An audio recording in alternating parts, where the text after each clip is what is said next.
Good afternoon, everybody. Happy Wednesday. And I know it's just not me, but the time change, especially with the clouds overhead, it has just been hard to stay awake as it is much easier to be tired around these days. But what's not tired is our winds, as they have been on the stronger side at times, seeing winds out of the south and east anywhere between 7 even up to 14 miles per hour.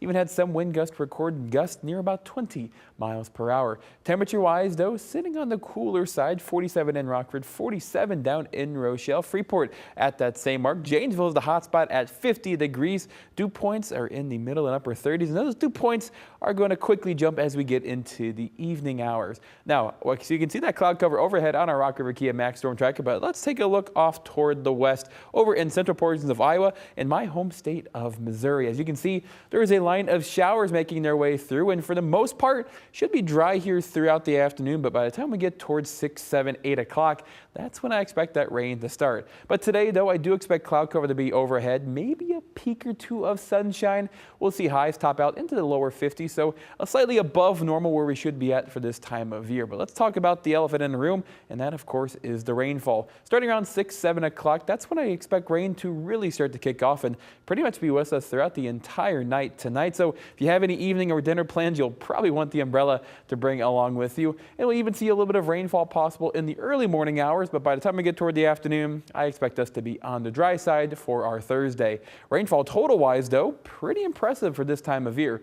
I think a half of an inch state line wide is a pretty safe bet here at this point. And even in some locations that do see some heavy rainfall and maybe even a rumble or two, could even see north of an inch or so. So a very beneficial rainfall, especially for how we are in our current drought conditions. Now heading into Thursday, I do anticipate cloud cover to stick around. Timecast is suggesting a bit more sunshine.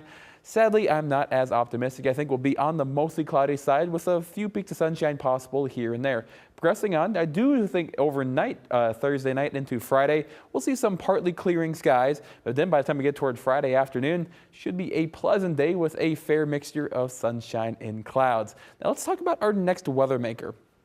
First and foremost, this low pressure system right here, well, this is the one that's responsible for giving us the rain here this evening and overnight tonight. In its place, though, high pressure will start to build, and you'll notice we'll start to see a more of a southwest pattern, giving us some winds out of the southwest at times near 20 miles per hour this weekend. And that's going to allow temperatures to jump back up into the upper 50s and even some lower 60s. But off toward the west, well, here is yet another low pressure system that's going to start to build before finally making its way off toward the east. And by the time we get toward Monday, Tuesday, and especially on Wednesday, that low pressure system will be overhead, giving us an additional rain chance to kick off the week. Now, models have been kind of inconsistent with the exact timing, as some models have suggested Monday during the day, others in the evening time Monday, and some even just say Monday is on the dry side altogether.